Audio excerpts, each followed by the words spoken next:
Good morning India. दोस्तों नमस्कार। दोस्तों आज की मेरी ये कहानी किसी की ज़िंदगी की एक सच्ची दास्तां है जो मैं आप सबसे बताने जा रही हूँ। तो ये कहानी आपको कैसी लगती है ये आप हमें कमेंट बॉक्स पर कमेंट करके ज़रूर बताएं।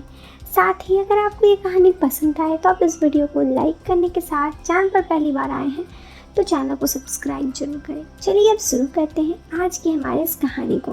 साथ ही दोस्तों एक जरूरी बात, इस कहानी को सुनते वक्त ईयरफोन या फिर हेडफोन का उपयोग करें। इससे इस कहानी की ऑडियो क्वालिटी आपको पसंद आएगी, दिमाग में कानों तक पहुंचेगी। दोस्तों ये कहानी एक लड़के की है। वो कहता है कि मैं एक फिटनेस ट्रेनर हूँ और देश विदेश घूमते हुए अपना बिजनेस करता हूँ। ये मेरी कहानी कुछ समय पहले की है। उन दिनों फेसबुक बहुत ज़्यादा इस्तेमाल किया जाता था और गर्लफ्रेंड बनाने के लिए तड़प रहा था। उस समय मेरी एक काजल नाम की कॉलेज गर्ल से दोस्ती हो गई। हमारी हर दिन आपस में चैट होती। चैट का अंतराल काफ़ी लंबा समय तक चलने लगा तो हम दोनों एक दूसरे से खुलने लगे और हम दोनों के फ़ोन नंबर आपस में एक्सचेंज कर दिया। इसके बाद शुरुआत से हमने फ़ोन पर बात करना शुरू कर दी और फिर न जाने कब हमारी वीडियो कॉल पर भी बातें होने लगी। इसका एहसास तो हुआ ही नहीं। इसी प्रकार हम काफ़ी करीब आ गए थे। वो काफ़ी खुले विचारों की लड़की थी और इसीलिए मुझे वो पसंद भी थी।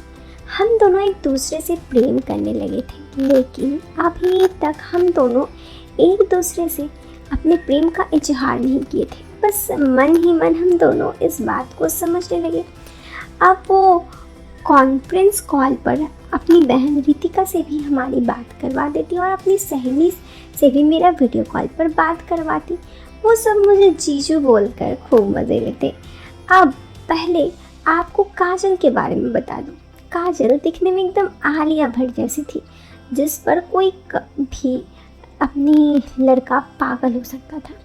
वो कॉलेज गर्ल हरिद्वार से थी। वो रुड़की के किसी इंजीनियरिंग कॉलेज से अपना पढ़ाई कर रही थी।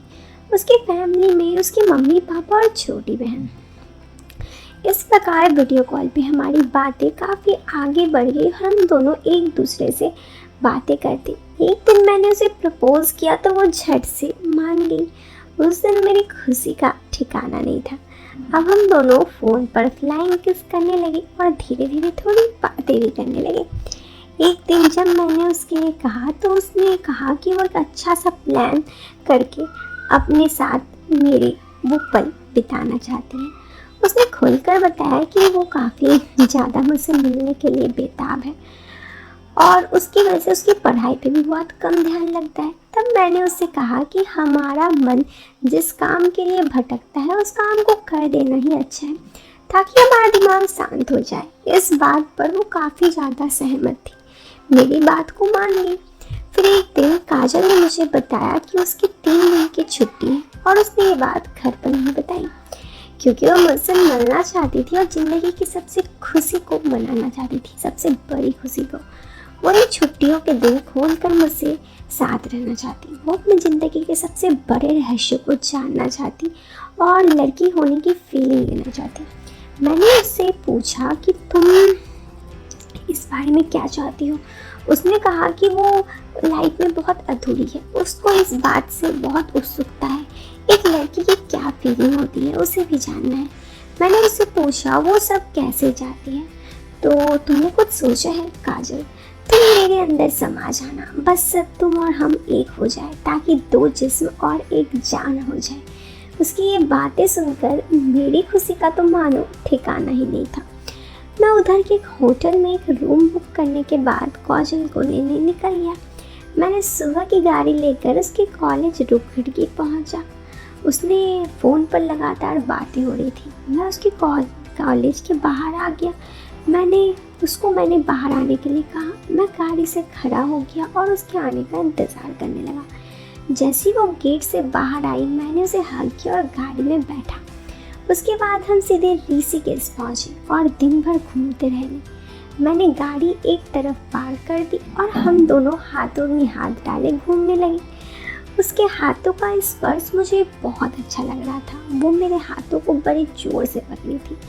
हम दोनों एक दूसरे से चिपके थे, मानो ऐसे कि शादीशुदा जोड़ों की तरह घूम रहे थे। हम दोनों का ही मन था कि बस एक दूसरे के बाहों में सिमट जाए और अपनी इच्छाएं पूरी करें, मगर इस तरह से ये खुलकर संभव नहीं था। तो वो मुझे भी पता था और उसे भी। इस तरह हम दोनों एक दूसरे के साथ घूम रहे थे। फिर कुछ समय घूमने के बाद मुझे भूख लगी। मैंने सोचा खाने के लिए, तो उसने हामी भरते हुए कहा तो हम होटल चल गए। मैंने चुटकी लेते हुए कहा खाने के लिए पूछा और किसी और चीज़ के लिए नहीं। वो शर्मा गई और मुक्के मारते हुए बोली ज़्यादा सताओ मत। वो समझ गई और उसकी बाहों में बाहें डालकर हम एक रिक्शे में बैठकर वापस होटल आने लगे। रिक्शे में हम दोनों बहुत सी बातें कर रहे थे। हम दोनों इस तरह पहली बार मिल रहे थे। उस वक्त मैंने उसकी फिर चुटकी ली और कैसा लगा। वो सबसे लाल हो गई थी और बोली मुझे क्या पता। मैंने भी हंसकर कह दिया मुझे भी नहीं मालूम है, मगर मेरी जितनी जानकारी देने वाली फिल्में देखी हैं इससे मैं कुछ एहसास तो कर सकते हैं। हाँ, उसने कहा हाँ वो तो मैंने भी देखी है। इस पर मैंने कहा फिर तो तुम्हें अंदाज़ा होगा ही कुछ का। वह शर्मा कर बोली मुझे ठीक से मालूम नहीं है, आज मालूम हो जाएगा।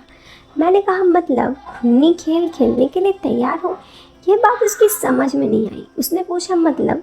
मैंने इस बात को यहीं ख़त्म कर दिया और बस हम दोनों चले गए। मैंने पूछा तो खाने में क्या पसंद है। काजल चहक कर बोली हाँ मुझे खाने में मलाई बहुत पसंद है। और ऐसे ही हम दोनों बातें कर रहे थे। मैंने उससे हंसकर पूछा और तुम्हें लाइफ में मेरे लिए क्या पसंद है, मतलब तुम मुझ में क्या सबसे ज़्यादा पसंद करती हो, ये तो तुमने बताया ही नहीं। अब धीरे धीरे होटल नज़दीक आ गया। वो समझ गई और हम लोग तभी रिक्शा रुक गया और मैं उतर गया। मैं हंसने लगा और उसकी तरफ हाथ बढ़ाते हुए नीचे उतरने को कहा। वो भी हंसते हुए मेरा हाथ पकड़कर नीचे उतर गई। मैंने रिक्शे वाले को पैसा देकर होटल की तरफ कदम बढ़ाए। हम दोनों यूं ही हंसते हुए रेस्टोरेंट में आके एक टेबल में बैठ गए। होटल में काफ़ी भीड़ थी, सो हंसी मजाक का दायरा सीमित हो गया। खाने के बाद मैंने उसे धीमे स्वर से कहा चलो कमरे में चलते हैं। वो मेरी तरफ देखी, हंसी। तुम बहुत बदतमीज़ हो, जगह का तो ख्याल किया करो। मैं भी हंस दिया और हम दोनों यूं ही मस्ती करते हुए कमरे में चले गए। कमरे के आने के बाद हम दोनों एक दूसरे से बात करने लगे। मैंने उसे कहा फ्रेश होना है। वो बोली तुम्हारा मतलब नहाने से है। मैंने कहा हाँ। वो बोली पहले तुम नहा लो फिर मैं नहा लूँगी। मैंने कहा साथ ही चलते हैं। तो वो मुस्कुराई और बोली नहीं, हम दोनों अपना ऐसे ही नहाएंगे। मैं उसकी बात से सहमत था। हम दोनों एक एक करके नहाकर रूम में आए। वो अपने कॉलेज की काजल के साथ बेड पर बैठ गया। उसने मुझे बताया कि वो मुझसे मिलने के लिए काफ़ी उत्सुक थी और उसे काफ़ी समय से परेशान थी। उसने कहा मेरी बॉयफ्रेंड ने सहेली के साथ बहुत सारे टाइम स्पेंड किया है। वो मुझे ये सब बात बताती भी है, लेकिन मैंने कभी किसी के साथ टाइम स्पेंड नहीं किया। मैंने कहा आज तुम कर लेना। उसने कहा हाँ, इस टॉपिक पर अब मैं अपनी सहेलियों से बात कर सकती हूँ। सिर्फ उसका बात सुनूंगी ही नहीं, अब मैं भी बात कर सकती हूँ, इसलिए मैं बहुत खुश हूँ। ये कहकर कॉलेज में काजल मेरे पास आ गई और हम दोनों ऐसे ही बातचीत करने लगे। और फिर हम दोनों ने एक दूसरे के साथ वो सारे लम्हे एंजॉय किए जो हम एक दूसरे के साथ बिताना चाहते थे। ये काजल के लिए और मेरे लिए फर्स्ट टाइम था, हम दोनों के लिए। उसके बाद काजल ने मुझे कहा आई लव यू और फिर मैंने बोला आई लव यू टू। उसने कहा मैंने कभी भी नहीं सोचा था कि कोई मेरे साथ इतने प्यार करेगा, मुझे बहुत अच्छा लगा। मैंने कहा मैं तो तुम्हें बहुत प्यार करता हूँ। दोस्तों उस रात हम दोनों वहाँ रहे। उसके बाद 2 दिन तक और रहे। उसके बाद मैं वापस काजल को छोड़कर अपने काम के वक्त आ गया। अब भी जब भी मौका मिलता है या फिर उसकी छुट्टी होती है, हम दोनों में से कोई एक दूसरे से मिलने ज़रूर आ जाते हैं। तो दोस्तों ये थी इस कहानी की सबसे रोमांटिक सी कहानी। आपको ये कहानी कैसी लगी ये आप हमें कमेंट बॉक्स पर कमेंट करके ज़रूर बताएं। वीडियो पसंद आए तो आप इस वीडियो को लाइक करने के साथ चैनल को सब्सक्राइब कर सकते हैं। Till then bye bye, take care, bye.